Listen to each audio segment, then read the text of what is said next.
Now, a worldwide health alarm has been raised after the World Health Organization announced that foods such as sausages, bacon, ham and other processed meats do cause cancer. The findings will come as a shock to many in Kenya to whom such foods have become part of the diet, especially those in the middle class. The report released by the International Agency for Research on Cancer shows that for every 50 grams of processed meat that is eaten, which, like we said earlier, is just about 2 slices of bacon, the risk of cancer goes up by 18%. And so we hand over now to Kirigo Ngaro, who's going to put that story into perspective. All right, thank you very much, Willis Raburu, for that. And this morning I'm joined by Dr. Ahmed Kalebi of Lancet Pathologists Kenya. He's a pathologist, and we're already, having our tiff here. Thank you for joining us, sir, this morning. And the first question is, I want to hear your thoughts, your personal thoughts in regards to this. Is the World Health Organization being a bit too dramatic? I don't think so, because this is data that has been there for years. And what has basically happened, just to put things into context, is that the International Agency for Research in Cancer, yes, which is basically from the WHO, and WHO is us, different countries have put a team together that is the WHO under the UN, and we have a team of 22 experts from different specialties in oncology, that is cancer research, pathologists, epidemiologists, who have looked at years of data, and particularly for the last 10 years we have had about 800 different papers, different researches, some of them very high-powered research, which show that there is a link between, from a statistical point of view, between consumption of red meat and cancer, particularly cancer of the colon. So now what they have just basically done is put all this together and say you can't ignore the numbers, and our numbers show that if you consume X amount of meat, particularly processed meat, it increases the chances of getting cancer statistically. Let me stop you there, because there's no food that has been scientifically proven to cause or cure cancer. This is already, this is when you do research and you look for it, there's an article that actually says this. So why classify processed meats, as those foods that cause cancer? So the thing here is, it's not a direct link of causation, if I may put it that way. For example, we know certain viruses will cause cancer. But in this case, we're not saying the processed meat in itself will cause cancer. We are saying if you look at different populations of people who eat meat, particularly those who eat processed meat, and for example in Sweden, which is one of the biggest cited papers, they look at a cohort, a group of people, follow them over years, and you can definitely see there's a big difference in terms of the number of people who develop cancer in that population of people who eat meat versus the vegetarians. And basically what they've shown now is that before it was a matter of how much meat is bad meat. So now they're saying if you're talking about 50 grams of pure meat, processed meat, that increases the chances of cancer by 18%. So the more the meat you consume, the more your chances. But chances do not mean that you'll definitely get cancer. You'll get cancer. Yes. Okay, so when we say, processed meats, what exactly does that mean? Where is the cancer coming from, from processed meat? So, first of all, processed meat, we are referring to any meat that has been prepared in a way that will change it. We are talking about salted meat, we are talking about cooking meat under open flame, and nyama choma. We are talking about cooking meat under heat. You talk about anything that you cook. Also, you talk about pickled meat, and you talk about tendered meat.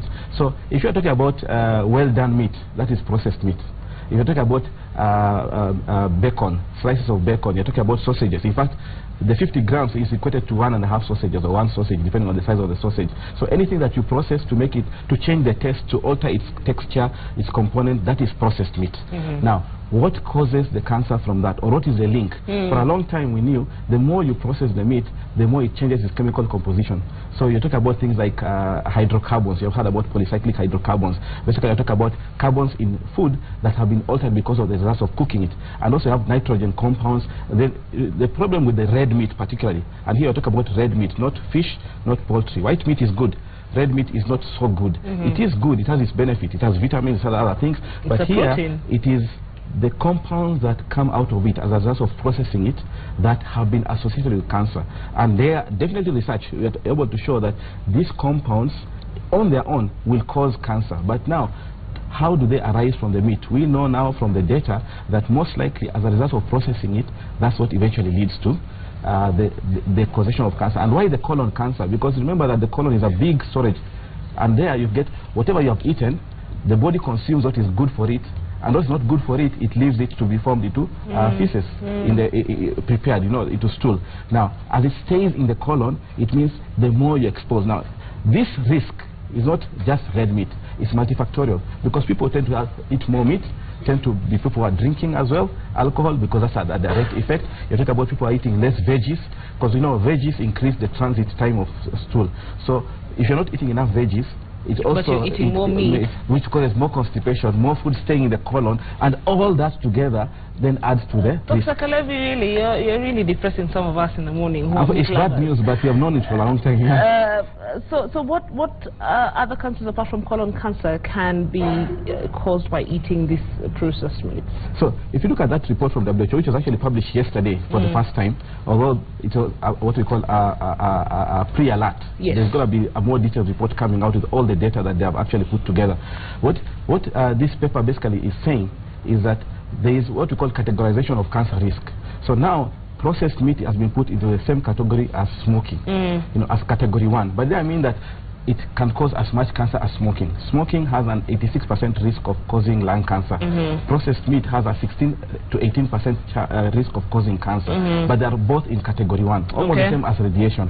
Now, red meat as a general has a probable cause, but this one for processed meat is a definite cause. The only difference is how much is the risk. Now, there are other cancers that have been associated with processed meat, and we don't know why. Is it because of the proteins? Is it because of the fat in the meat? But we know that people who eat more meat have a higher risk of getting stomach cancer, pancreatic cancer, those two in particular. Stomach cancer and pancreatic. As well as prostate cancer, although the link with prostate cancer is much lower. And this is all because of meat? It is meat, what is in meat, and other factors associated with it. So it's not like a one hit or one item only. Okay, so what are you telling us now, Dr. Kalebi? Do we stop eating processed meats? Now, what happens next? Because it's also, think about it, it's also habit for most Kenyans to have their bacon. I must qualify this. And if you look at the reports and all the analysis that are coming out, we know meat is good. Meat, you need meat because it gives you iron, it gives you proteins, it gives you other things. The issue is the quantity. The quantity of the meat. So the WHO is now saying, or this report is saying, 50 grams every day increases your risk. So if you're going to take meat, you have to take meat in moderation. So you don't have to take 2 sausages, 3 sausages every morning. You don't but then, Dr. Kalebi, every morning. Think about it. The Maasai, known to be they've been known to be meat eaters for a very long time. And they never had these problems, and so why all of a sudden? Do Maasai eat sausages and processed meat? No, do they like go roasting it? Well, they roast the meat. Not that much. Remember, the reason why we process meat over the years is because previously you go hunting or you slaughter a cow and the next thing it goes bad. So you had to find a way of salting it or smoking it. Actually, smoking increases, not the cigarette smoking, but smoking meat increases more carcinogens. The compounds they're talking about they're carcinogenic. So the Maasai, they had the same problem because they are not processing meat as much. So the link here is about processed meat. And remember something else. If you take, let's say, ribs, the amount of meat you'll consume from the ribs is kidogo compared to if you take slices of beef which have been processed. You talk about quantity. So it's not about meat as itself, it's about the quantity and how it is prepared. So your final piece of advice to Kenyans in light to this report by the WHO? This is not really my advice. I'm talking, as an expert, but I'm quoting other experts who have looked at it in depth, is you probably want to reduce your quantity of meat that you consume. So in fact, the current report is you shouldn't consume more than 700 grams, 500 to 700 grams of meat a week. So it's not about the daily, but you talk about in a week, you don't have to take more than 500. But the guys, my friends who go every day, half a kilo, 1 kilo, they have a problem. And my advice to them is they're probably going to look at how are they consuming the meat. Number 2 is you don't want to eat well done nyama choma. In fact, you have to avoid burnt meat. And some guys like that because the more it is burnt, the worse. Number 3, you have to take, I will call it natural meat. Don't go for the processed meat if you can avoid it, Okay, so you said 500 to 700 grams? Grams of meat. Of meat. Red meat? Red meat. You talk about red meat, whether it's pork, whether it's lamb, whether it is goat, whether it is beef. Yes. Yeah. So 500 to 700 grams a week. Avoid it being completely burnt. Yes. Because the more it's burnt, the more now Go for medium or rare rather than well medium done. or rare with blood. And then also avoid the processed. Yes, salted, smoked, and the rest. All right, Dr. Ahmed Kalebi, thank you so much for joining us this morning.